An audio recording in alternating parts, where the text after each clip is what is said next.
Good morning और जय मसीह। आज के संडे सुबह में मैं आप सबों का स्वागत करता हूं और आइए आज की आराधना को आरंभ करेंगे। और भजन का लेखक कहता है कि हे मेरे मन, यहोवा को धन्य का, और जो कुछ मुझ में है वो उसके पवित्र नाम को धन्य कहे। हे मेरे मन, यहोवा को धन्य का और उसकी किसी उपकार को न भूलना। वो तो तेरे सब अधर्म को क्षमा करता, तेरे सब रोगों को चंगा करता है। वही तो तेरे प्राण को नष्ट होने से बचा लेता है और तेरे सिर पर करुणा और दया का मुकुट बांधता है। वह तो तेरी लालसा को उत्तम पदार्थों से तृप्त करता है, जिससे तेरी जवानी उकाब के समान नई हो जाती है। प्रभु को हम धन्यवाद देते हैं आज के सुबह के लिए। सचमुच में हमारा परमेश्वर पवित्र है और धन्यवाद देने के योग्य परमेश्वर है। आइए उसकी उपस्थिति में हम उसकी आराधना करेंगे और एक कैरल गाएंगे, जो एक बहुत पुरानी गीत है जिसका बोल है, हे बेथलेहम के छोटे गांव। इस गीत को हम सब गाएंगे। संभव है कि आप इस गीत को न जानें, तो मैं आपसे अनुरोध करूंगा कि आप इसे दोबारा सुन के जरूर इसे सीखें, ताकि इसके बोल हमारे आराधना में हमें सहायता दे सके। सो आइए हम इस गीत को गाएंगे।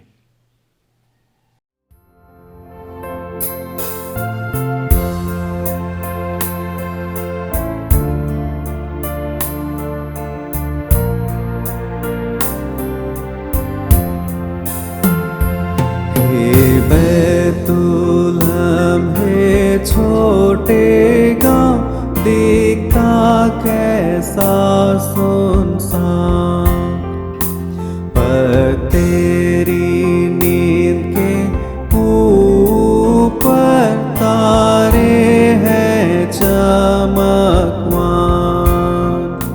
तो भी सनातन ज्योति चमकती है तुझसे, क्योंकि सब युग का पालनहार उपस्थित है तुझ में।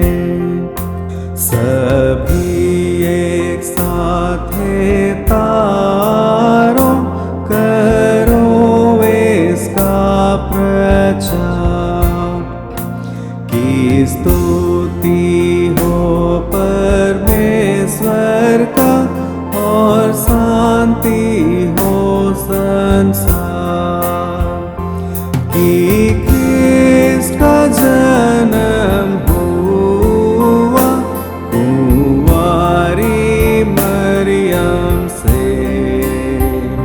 स्वर्गदूत गण देते पहरा, जब सब सो रहे थे। जैसे चुप से परमेश्वर ने दिया या अद्भुत वरदान, स्वर्गीय आशीष से वैसे उंडेलता है हम पर। गुप्त रीति से वह आता, पर पापमय दुनिया में दीन जनों को ख्रिस्त पाता और रहता है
आइए हम प्रार्थना करेंगे।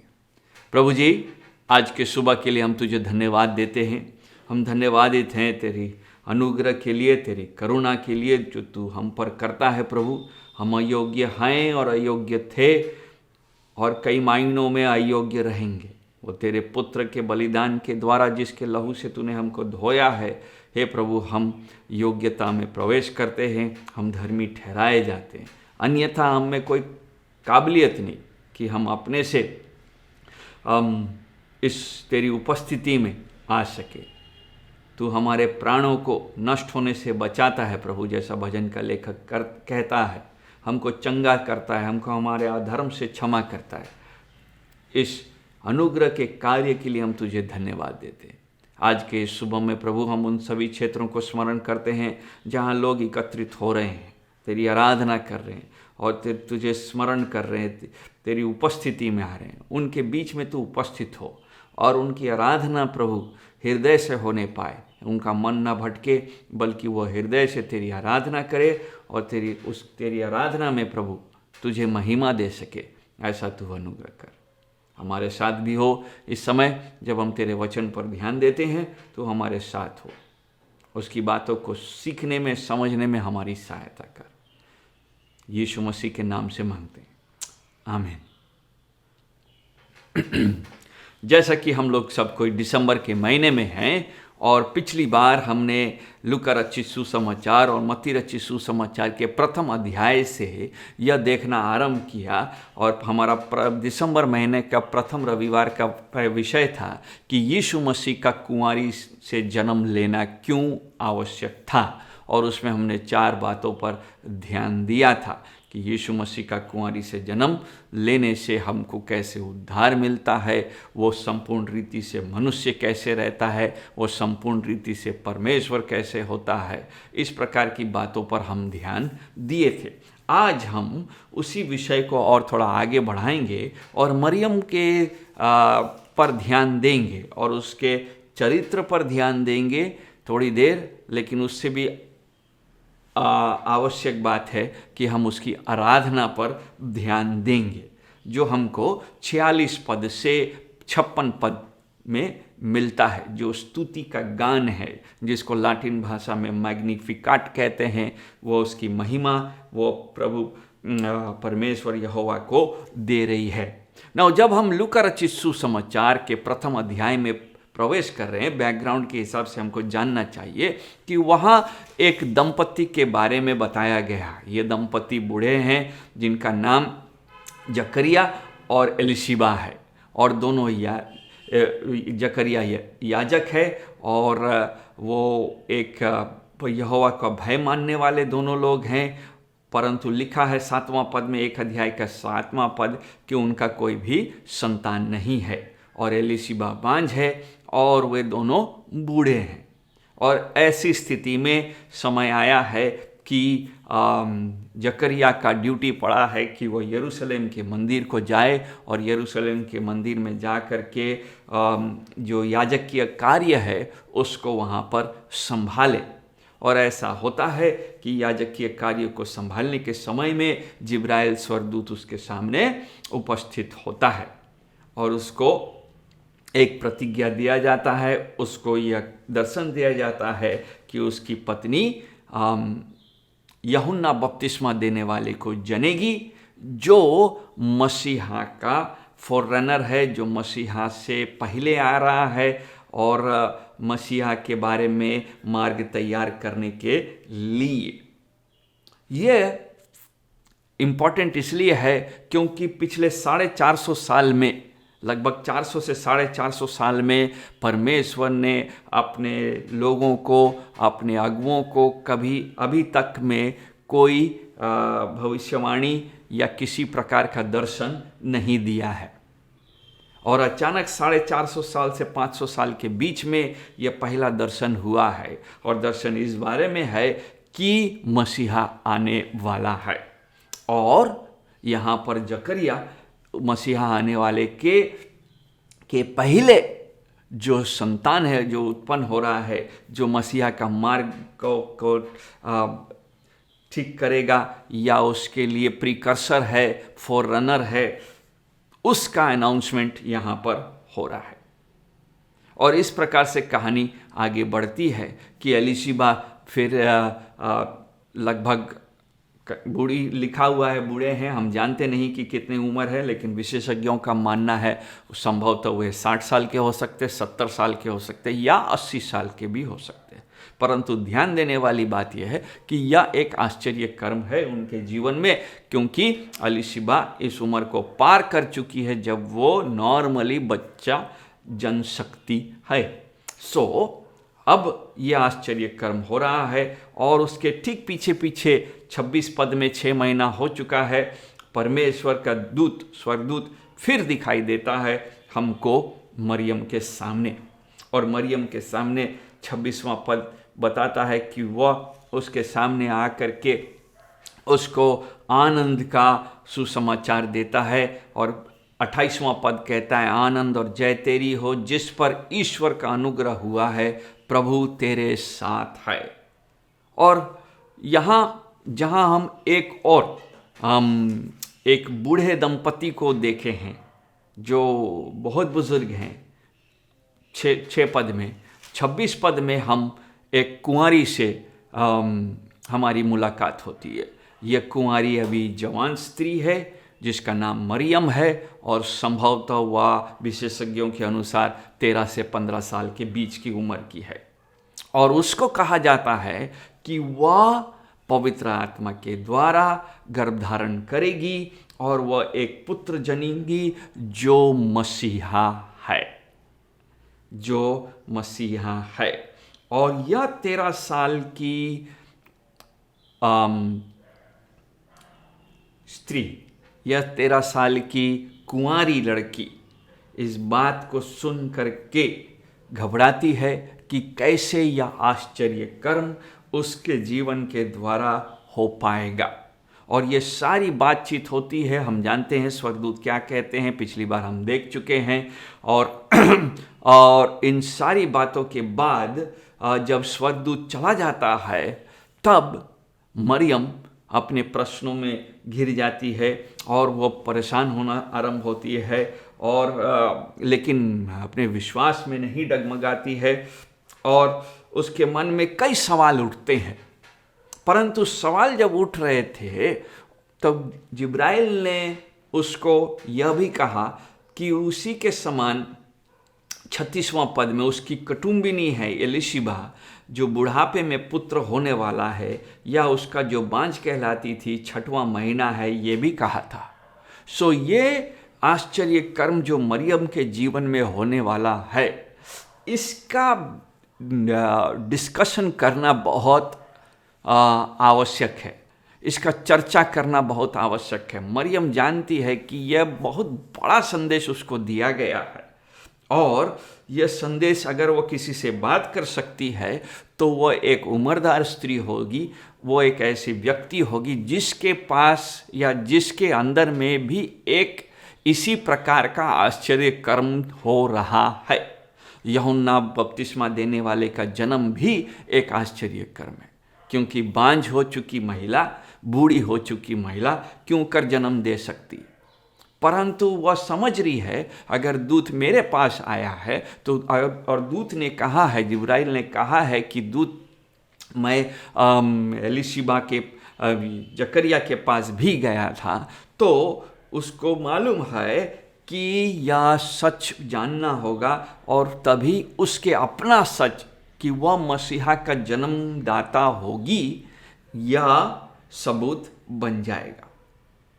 लेकिन ध्यान देने वाली बात है कि सब कुछ के बीच में जब स्वर्गदूत ने इतना कुछ कहा तो मरियम ने जवाब दिया, देख मैं प्रभु की दासी हूँ, मुझे तेरे वचन के अनुसार हो।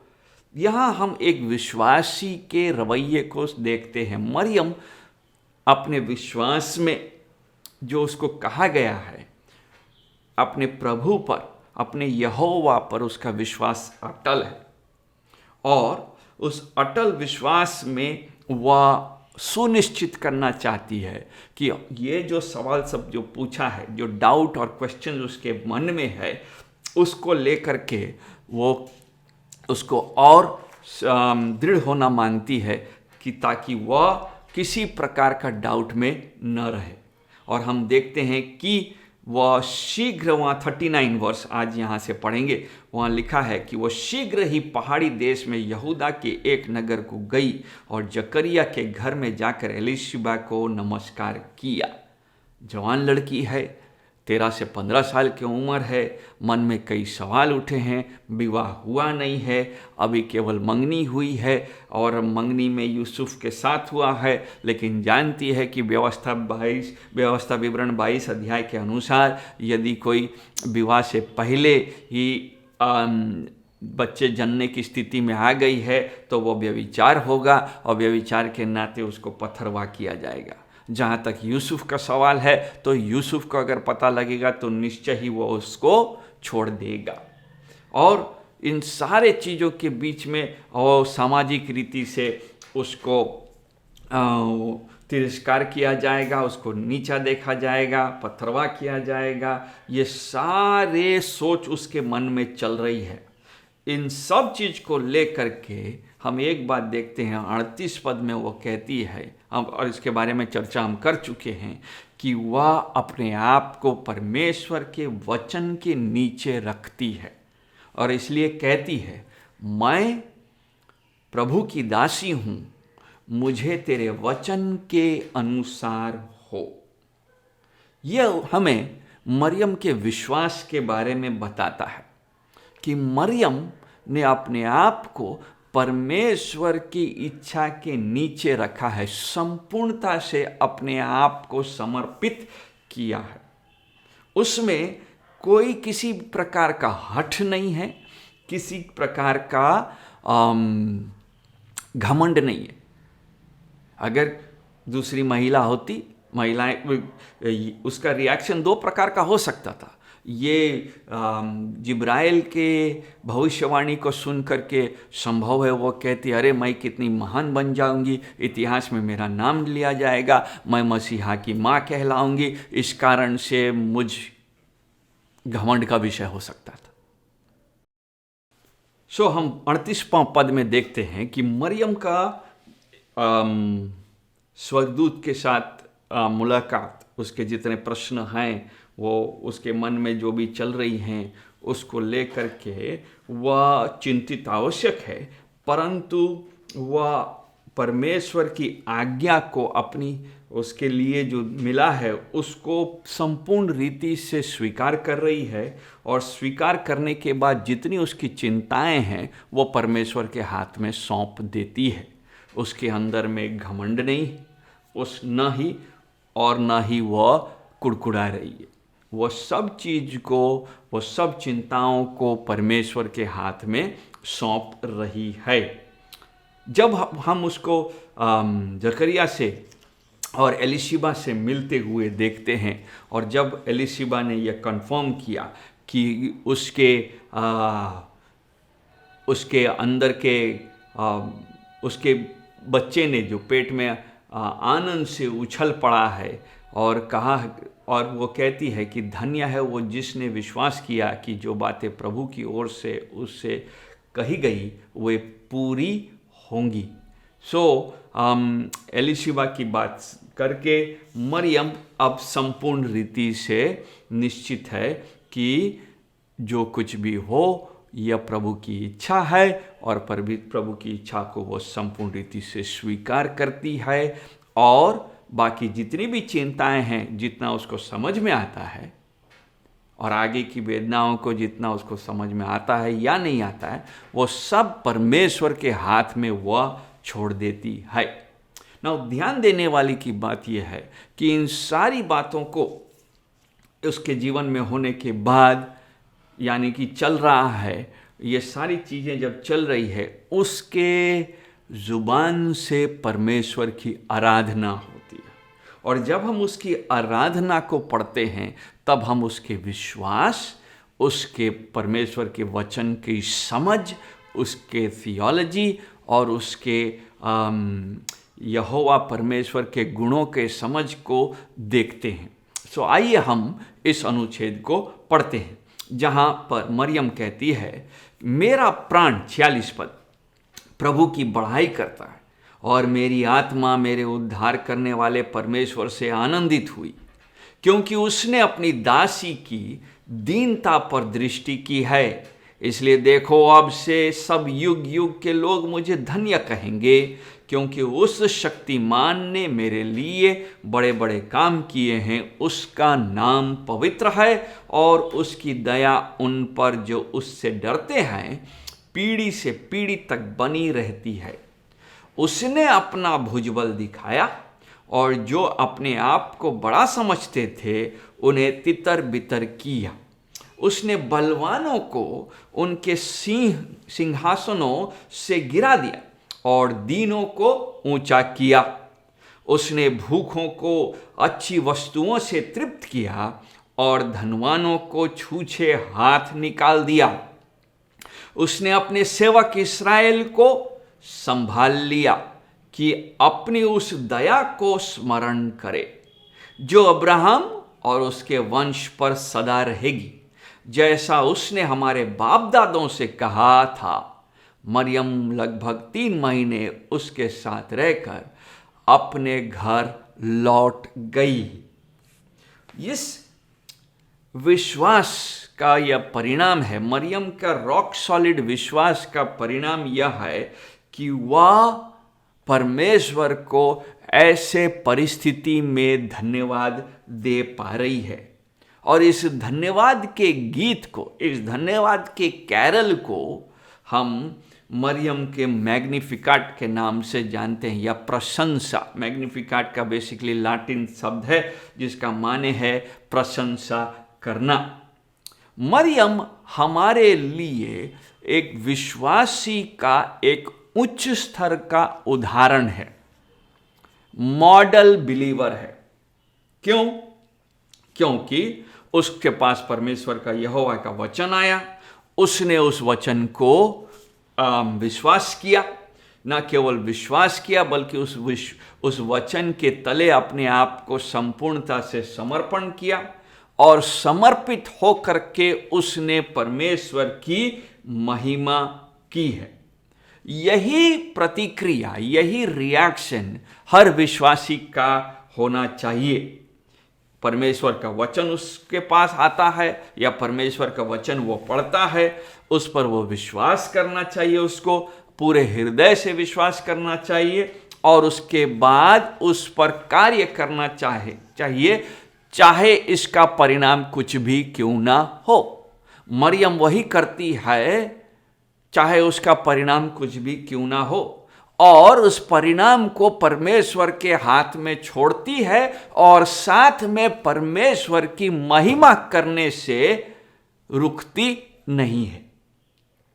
इसीलिए यह एक सही मायने में शुद्ध प्रभु की आराधना करने का उच्च स्तरीय उदाहरण है।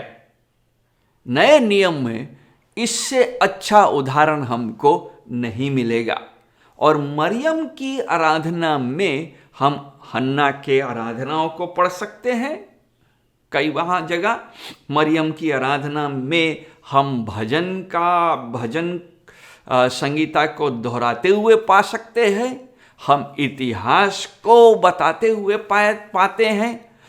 एक 13 साल या 15 साल की एक लड़की के पास अपने परमेश्वर के बारे में कितना गहरा ज्ञान है, यह हमको देखने को मिलता है। मरियम आरंभ में ही कहती है, मेरा प्राण प्रभु की बढ़ाई करता है, ठीक जैसे भजन का लेखक भजन संगीता उसका 103 का एक पद में कहता है, भजन संगीता और उसका 103 अध्याय के एक पद में वो कहता है कि हे मेरे मन यहोवा को धन्य कह और जो कुछ मुझ में है वो उसके पवित्र नाम को धन्य कहे। संभवतः मरियम ने यहाँ से अपने आरंभ के शब्द को लिए हैं और इस धन्य कहने में मरियम के पूरे गीत में हम यहोवा परमेश्वर के 7 गुणों को देखते हैं, 7 एट्रीब्यूट्स ऑफ गॉड। सो पहला गुण जो हम देखते हैं वो यह है कि परमेश्वर सर्वशक्तिमान है। परमेश्वर सर्वशक्तिमान है, उसमें सामर्थ्य है। 39 पद में वो कहती है, क्योंकि उस शक्तिमान ने मेरे लिए बड़े बड़े काम किए हैं, उसका नाम पवित्र है। 50वां पद, और उसकी दया उन पर जो उससे डरते हैं पीढ़ी से पीढ़ी तक बनी रहती है। सो पहला चीज वो कहती है कि परमेश्वर शक्तिमान है। यूनानी में डिनामिस है, जिससे शब्द आता है डायनामाइट, पावरफुल। परमेश्वर शक्तिमान है क्योंकि वही सृष्टि करता है। उसने पृथ्वी की सृष्टि की है और उससे बड़ा कोई और शक्तिमान नहीं है। वह योग्य है, वह एबल है, वह उसके लिए कुछ भी इम्पॉसिबल नहीं है, असंभव कुछ भी नहीं है।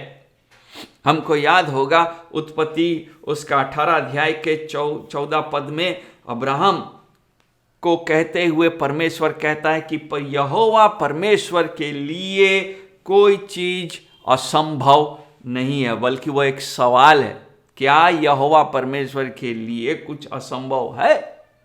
भजन 115 के 3 में भजन का लेखक कहता है कि यहोवा ने स्वर्ग की सृष्टि की और जो कुछ उसको पसंद है उसकी उसने सृष्टि की। हम खोलेंगे भजन 115 और उसका 3 पद, 115 का 3। हमारा परमेश्वर तो स्वर्ग में है, उसने जो चाहा वही किया है।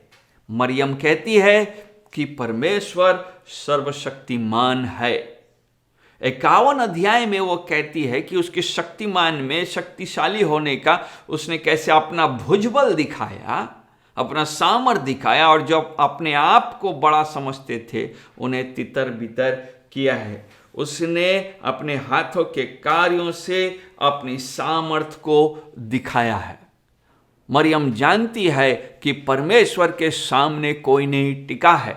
इसके इतिहास में वो जानती है कि फिरौन ने उसके लोगों का विरोध किया था, परमेश्वर के विरोध किया था, उसकी आराधना करने में रोकने की चेष्टा की थी, परंतु फिरौन सका नहीं। उसके बाद कई लोग आए, सेनाखेरेब आया, नेबुकदनेजर आया, बेल्तशाजर आया, परंतु किसी ने भी परमेश्वर की सामर्थ को कोई भी रोक नहीं पाया है, और न ही कैसर रोक पाएगा। मरियम जानती है कि उसका यहोवा बड़ा है, उसका यहोवा परमेश्वर शक्तिमान है, और वह एल शदाई है, वह दृढ़ गढ़ है, और उसको छोड़ कोई और शक्तिमान नहीं है। इसलिए पौलुस भी रोमियो की पत्री के 8 अध्याय के 37 पद में, कुछ दिन पहले हम 8 अध्याय को देख रहे थे और वहाँ पर 37वां पद में हमने पढ़ा था कि परंतु इन सब बातों में हम उसके द्वारा जिसने हमसे प्रेम किया जयवंत से भी बढ़कर हैं। मरियम समझती है कि वह जयवंत से भी बढ़कर है, क्योंकि यहोवा सर्वशक्तिमान है। वो जानती है कि कुछ भी उसका विरोध नहीं, कोई भी उसका विरोध नहीं कर सकता। यदि यहोवा हमारी ओर से है तो कौन हमारा विरोध करेगा, जैसा पौलुस 8 अध्याय में रोमियो की पत्री में कहता है। और मरियम इसी बात को अपने शब्दों में दोहराती है। दूसरी चीज मरियम की आराधना में हम देखते हैं, वो कहती है कि परमेश्वर पवित्र है। उसी 49 पद के दूसरे हिस्से में कहता है उसका नाम पवित्र है। पूरे पुराने नियम में मरियम ने बार बार अपने वचनों को पढ़ने उन वचनों को पढ़ने से ये जाना है कि परमेश्वर पवित्र है, उसका नाम पवित्र है। सारा पवित्र शास्त्र यही कहता है कि वह पवित्र है और मनुष्य को बार बार बुलाया जाता है कि पवित्र बनो क्योंकि मैं यहोवा पवित्र हूँ। परमेश्वर ज्योति है और उसमें किसी प्रकार का अंधकार नहीं है, वह अत्यंत पवित्र परमेश्वर है। यशाया अपने 57 में अध्याय के 57 अध्याय के 15 पद में कहता है कि यहोवा कहता है कि मैं पवित्र स्थान में रहता हूं, मैं पवित्र हूं और मैं पवित्र स्थान में रहता हूं। यशाया ऐसे ही यशाया के 6 अध्याय में बताता है कि एक बार ऐसा हुआ, उज्जिया मर चुका था, राजा उज्जिया मर चुका था और वह मंदिर में प्रवेश करता है। परमेश्वर ने उसको उसकी पवित्रता का एहसास दिलाया क्योंकि परमेश्वर अपनी पवित्रता में वहाँ उपस्थित हुआ। और हम देखते हैं कि यशाया का रिस्पॉन्स क्या है। यशाया साष्टांग हो जाता है। यशाया के पास कोई ताकत नहीं है कि उसकी पवित्रता में वो उसके सामने खड़ा हो सके और उसके जुबान से यही निकलता है कि हाय मैं अशुद्ध मनुष्य, हाय मैं अशुद्ध मनुष्य, अशुद्ध होठ वाला, अशुद्ध मनुष्यों के बीच में रहता हूँ। यशाया उसका 6 अध्याय को हम उन पदों को एक बार पढ़ेंगे, हालांकि हम उसको कई बार पहले भी देख चुके हैं। 6वां अध्याय में के 5वां पद कहता है कि तब मैंने कहा हाय हाय मैं नष्ट हुआ क्योंकि मैं अशुद्ध होठ वाला मनुष्य हूँ, अशुद्ध होठ वाले मनुष्यों के बीच में रहता हूँ, क्योंकि मैंने सेनाओं के यहोवा महाराजाधिराज को अपनी आंखों से देखा है। और इस पवित्रता का वर्णन मरियम कर रही है। उसके समान कोई नहीं है। परमेश्वर हमारे समान नहीं है।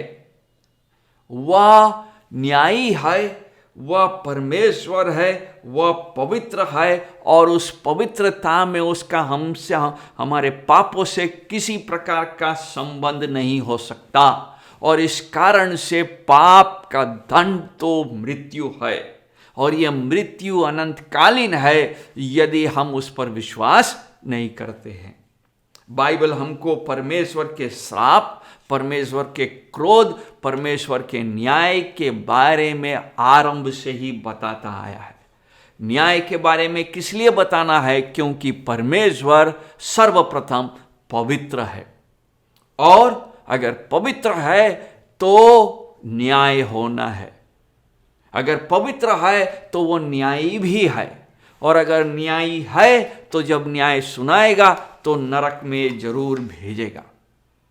इसीलिए मरियम इस बात से हटती नहीं, घबराती नहीं या आजकल के प्रचारकों के जैसे कन्वीनियंटली आराधना करने के समय में यह नहीं कहती कि प्रभु परमेश्वर तू न्यायाधीश नहीं है। नहीं, वह यह भी मानती है कि परमेश्वर न्यायाधीश है। गॉड इज जज, गॉड इज अ जज, वो न्यायाधीश है।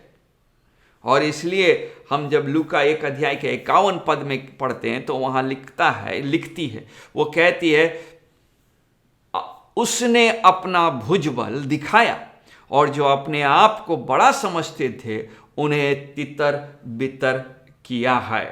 52 पद में फिर वो उसी बात को और कहती है, उनके सिंहासनों से उनको गिरा दिया। 53 पद में कहती है उसने भूखों को अच्छी वस्तुओं से तृप्त किया, धनवानों को छूछे हाथ निकाल दिया है। परमेश्वर घमंडी लोगों से घृणा करता है, उनके विचारों से घृणा करता है। घमंडी लोग परमेश्वर के सामने खड़े नहीं हो सकते। इस कारण से जब परमेश्वर किसी घमंडी व्यक्ति से उसका सामना होता है तो वह उसको अपनी सामर्थ्य से उनको तितर बितर करता है, अपनी सामर्थ्य से उनको गिराता है, उनके ऊंचे स्थलों से उनको गिराता है और उनको छूछे हाथ, खाली हाथ भेजता है। क्या मनुष्य घमंड करता है? निश्चय करता है।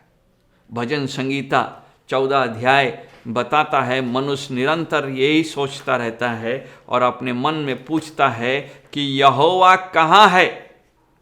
Where is God? The fool has said in his heart. 14 अध्याय में, भजन संगीता के 14 अध्याय में आपको यह सवाल दिखेगा।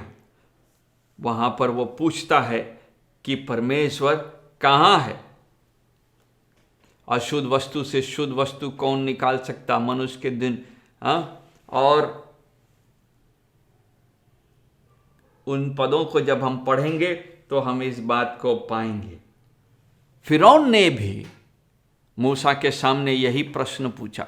जब मूसा ने कहा कि इस्राएलियों को जाने दे कि वो यहोवा परमेश्वर की आराधना करे, तो फिरौन ने यही सवाल कहा कि प्रभु यहोवा कौन है कि तुम उसकी आज्ञा मानो? और संसार यही सवाल बार बार पूछती है। इसलिए पहला कुरिन्थी के 1 अध्याय के 20 पद में पौलुस लिखता है, पहला कुरिन्थी के 1 अध्याय का 20 पद में वो कहता है कि ज्ञानी ये सवाल पूछते हैं कि 1 अध्याय का 20 पद, वो कहता है, कहाँ रहा ज्ञानवान, कहाँ रहा शास्त्री, कहाँ रहा इस संसार का विवादी? क्या परमेश्वर ने संसार के ज्ञान को मूर्खता नहीं ठहराया? संसार के लोग संसार के ज्ञान से यह समझते हैं कि वे बुद्धिमान हैं, इसलिए प्रश्न कर सकते हैं। ऐसों को परमेश्वर का वचन जवाब देता है और मरियम कहती है कि वह घमंडी ज्ञानवान जो ज्ञान पर घमंड करते हैं उनको तितर बितर करता है। 1 अध्याय के 19 पद में वो उनसे कहता है कि क्योंकि लिखा है, मैं ज्ञानवानों के ज्ञान को नष्ट करूंगा, समझदारों की समझ को तुच्छ कर दूंगा। यहोवा परमेश्वर न्यायाधीश है। मरियम इस बात को समझती है। वह अपने न्याय की प्रक्रिया में अपने समय में सब कुछ करता है और बिखरता है। और वो जब न्याय करता है तो धर्मी समझने वाले लोग, अपने आप को जो धर्मी समझते हैं, उनको वह बिखर देता है। आपको स्मरण होगा कि यीशु मसीह के पीछे चलने के लिए एक धनी जवान आया था। वो धनी भी था प्लस साथ में अपने आप को धर्मी भी कहता था। यीशु मसीह के पीछे चलने के लिए वो तैयार हुआ था, अपने धन की सामर्थ्य से और अपने धर्म के ज्ञान से। और यहोवा परमेश्वर यीशु मसीह वहाँ उससे जब सवाल जवाब करता है तो पता लगता है कि वह अपने धन को त्यागने के लिए रेडी नहीं है। वह अपने धन में अपनी सामर्थ्य को देखता है। यहोवा उसके घमंड को चूर करता है, पर यीशु मसीह उसके घमंड को तोड़ता है और तोड़ने के कारण से वो धनी जवान उसके पीछे हो नहीं ले सकता। परंतु हमारे लिए सुसमाचार यह है कि यदि हम पश्चातापी हैं, यदि हमने अपने आप को उसके नीचे लाया है उसकी अनुग्रह से, तब हम ये जो धर्मी न्यायाधीश है हम पर अनुग्रह करने के लिए रेडी है। इसलिए मरियम कहती है कि यहोवा अनुग्रहकारी भी है। और इस अनुग्रह के बारे में उसने अपने इस कहना चाहिए इस पूरे अनुच्छेद में, गान में, स्तुति गान में कई बार इसका वर्णन किया। देखिए 50वां पद में वो कहती है, उसकी दया उन पर जो उससे डरते हैं। दया 54 पद में, उसने अपने सेवक इस्राएल को संभाल लिया कि अपनी उस दया को स्मरण करे। 58 पद में वो कहती है कि उसके पड़ोसियों और कुटुंबियों ने यह सुनकर कि प्रभु ने उस पर बड़ी दया की है, उसके साथ आनंद मना। ये दया का विषय है। दोनों के जीवन, मरियम और एलिजाबेथ के जीवन में बार बार देखने को मिलता है। परमेश्वर यहोवा पिसे हुओं पर, पश्चातापियों पर दया करने वाला परमेश्वर है। जकरिया की प्रार्थना में भी, जकरिया के गीत में, प्रार्थना नहीं माफ कीजिएगा, गीत कहना चाहिए उसको, वो 72 में 72 में भी देखिए वहाँ लिखा है कि हमारे बाप दादों पर दया करके अपनी पवित्र वाचा को स्मरण किया। 78 में जकरिया फिर कहता है, यह हमारे परमेश्वर की उसी बड़ी करुणा से होगा जिस कारण ऊपर से हम पर भोर का प्रकाश उदय होगा। करुणा किया, दया किया। हमारा यहोवा परमेश्वर दया का परमेश्वर है और आज भी वह दया करता है। इसलिए मरियम एक और उसकी सामर्थ्य को समझती है, एक और उसकी पवित्रता को समझती है, एक और उसके न्याय को समझती है, लेकिन साथ साथ उसके अनुग्रह, उसकी दया, उसकी करुणा को भी समझती है।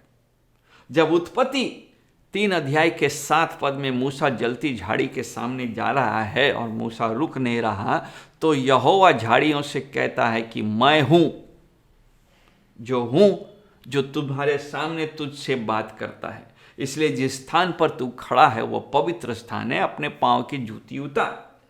और फिर 3 अध्याय के 7 पद में वो कहता है कि अपने लोगों के दुख को, उनके रोना को मैं सुना हूं और मैं उनको मिस्र से छुड़ाना चाहता हूं। मैं उनके दुख को जैसे उनको निकालना चाहता हूं, उनके रोने को सुना हूं, उनके दुखों को देखा हूं और इस कारण से मैं उन पर दया करना चाहता हूं।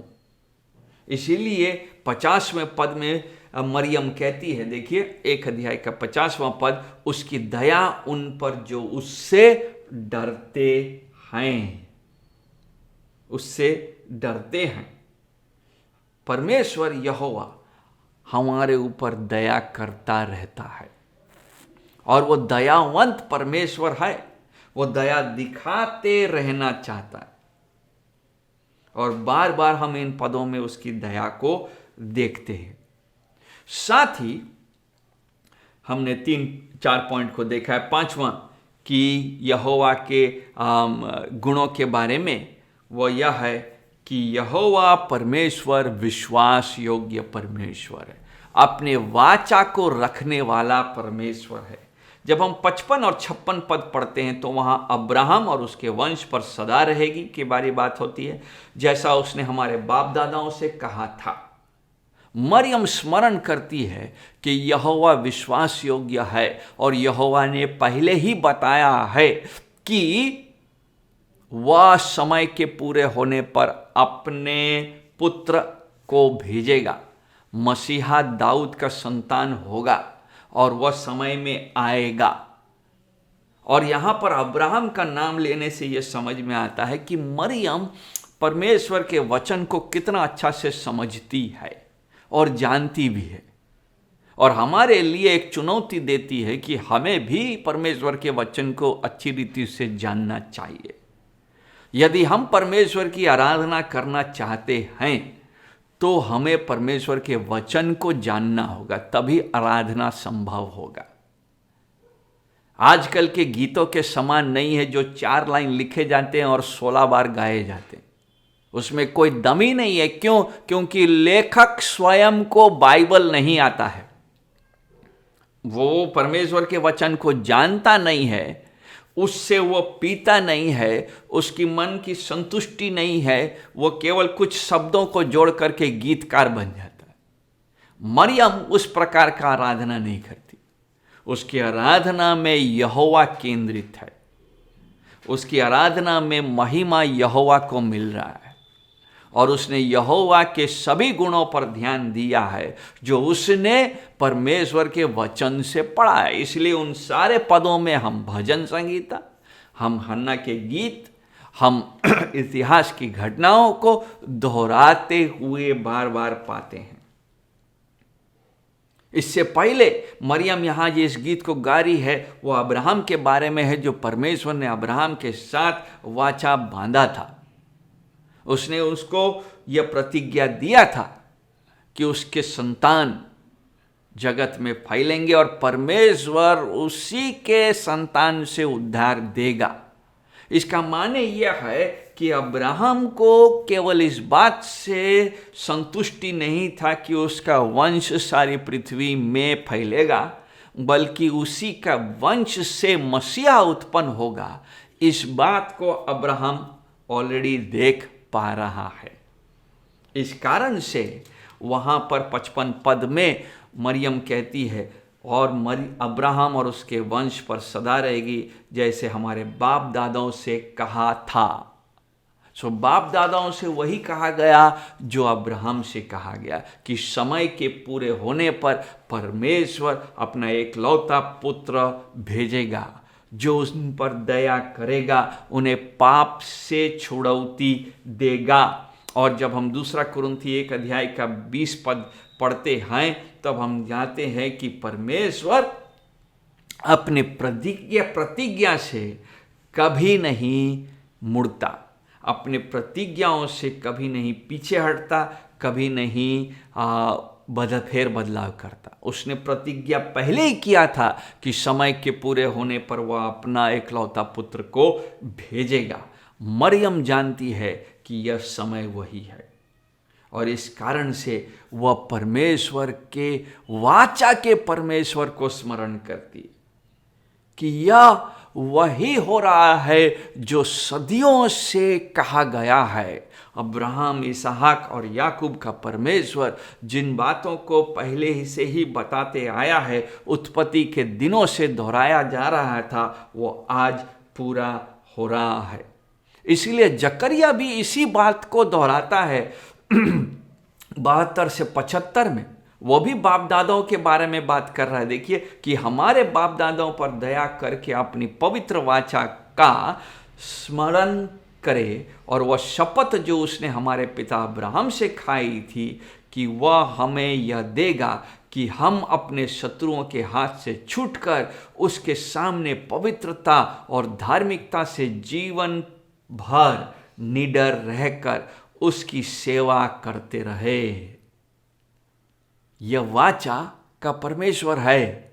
जकरिया भी इस बात को स्वीकार कर रहा है। 1 अध्याय के 54 पद में मरियम दोहराती है कि वह सेवक इस्राएल को संभाल लिया कि अपनी उस दया को स्मरण करे।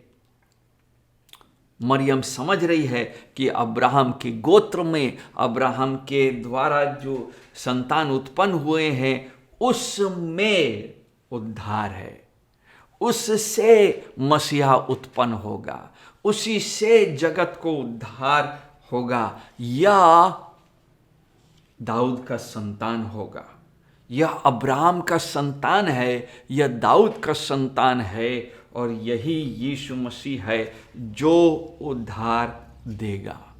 इसीलिए वह परमेश्वर उद्धार करता है, उसके बारे में बोलने से नहीं चूकती है।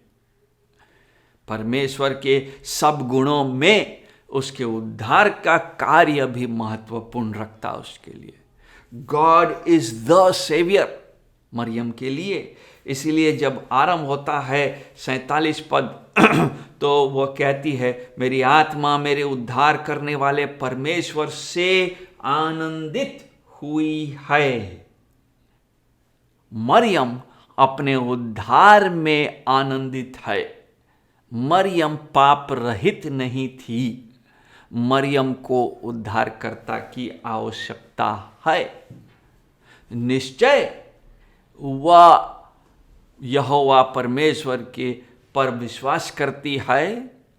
निश्चय वह एक अच्छी स्त्री है। निश्चय वह यहोवा का भय मानने वालों में से है, परंतु वह पाप रहित नहीं है।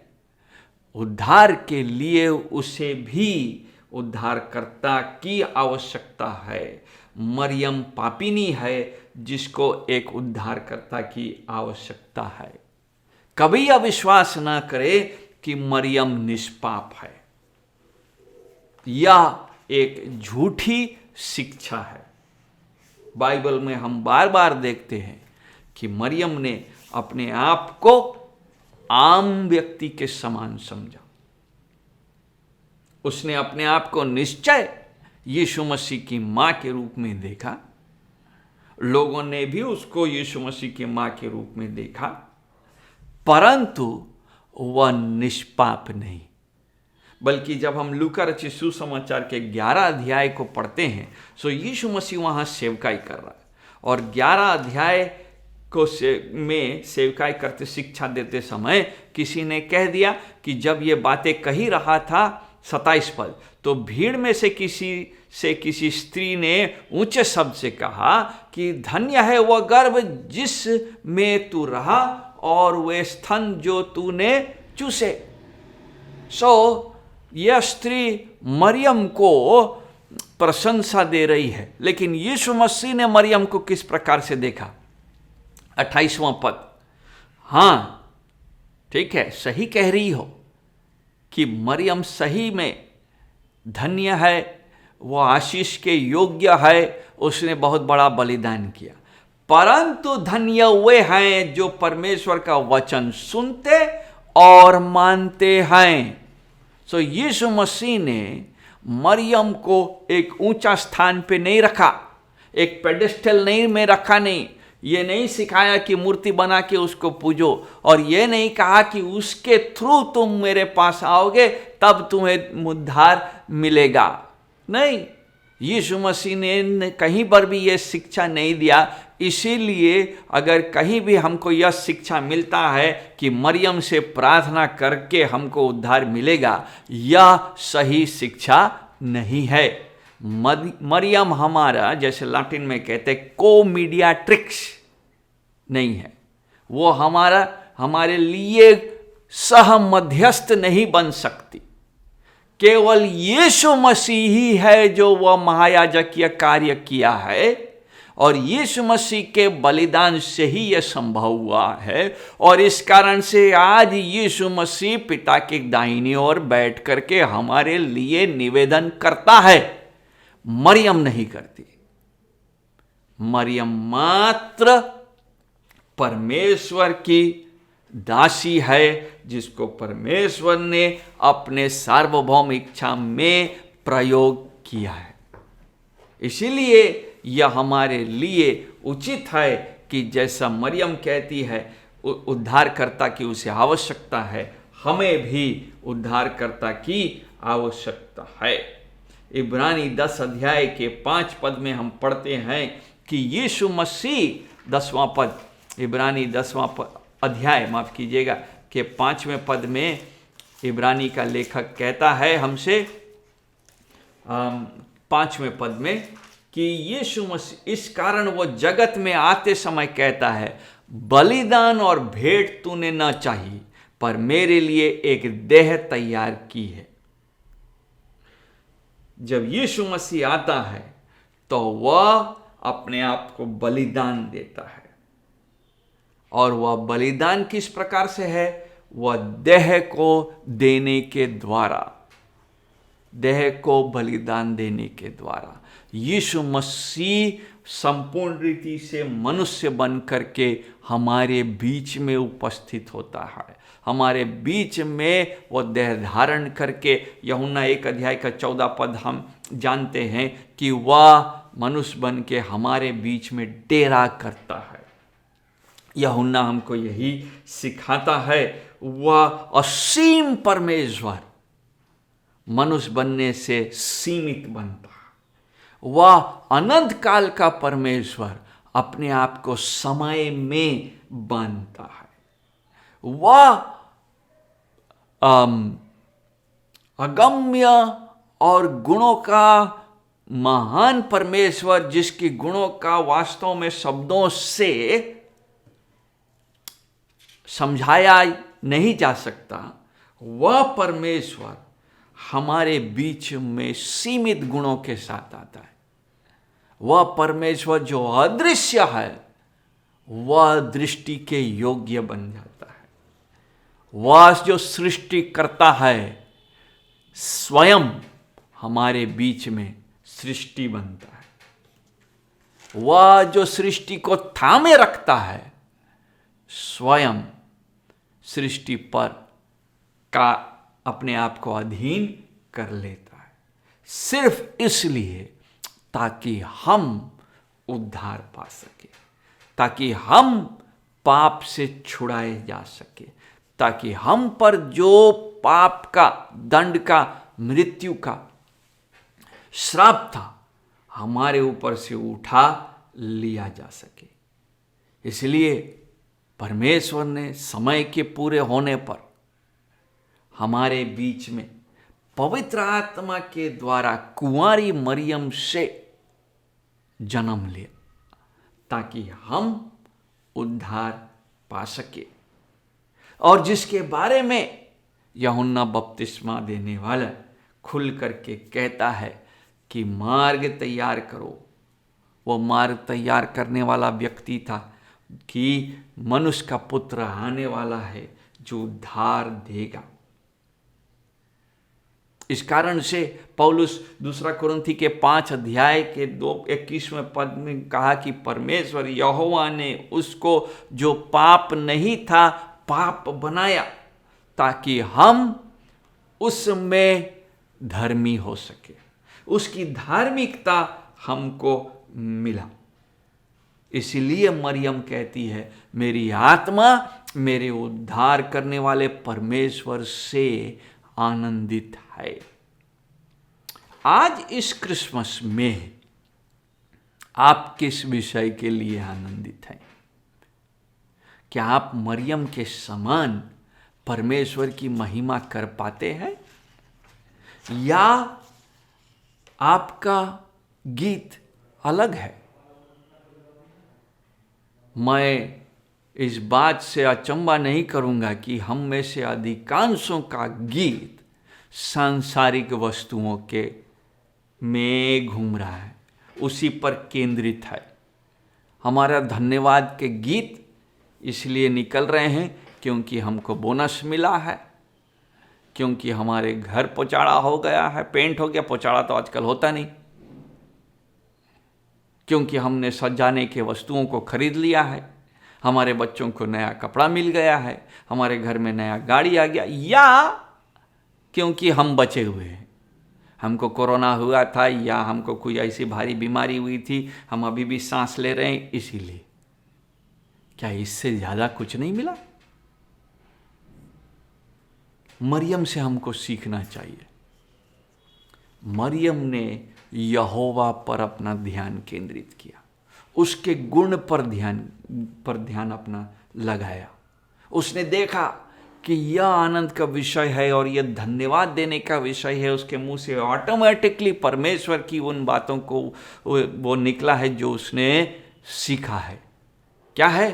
परमेश्वर पवित्र है, परमेश्वर दयावंत है, परमेश्वर न्यायाधीश है, परमेश्वर उद्धार करता है, परमेश्वर वाचा का परमेश्वर है, परमेश्वर प्रेमी है, परमेश्वर न्यायाधीश है। सारी बातों को वह समझती है, और इस कारण से जिब्राइल के भविष्यवाणी में जिब्राइल जब उसके पास स्वप्न में आता है, उसके उत्तर में वो कह पाती है, मुझे तेरे वचन के अनुसार हो।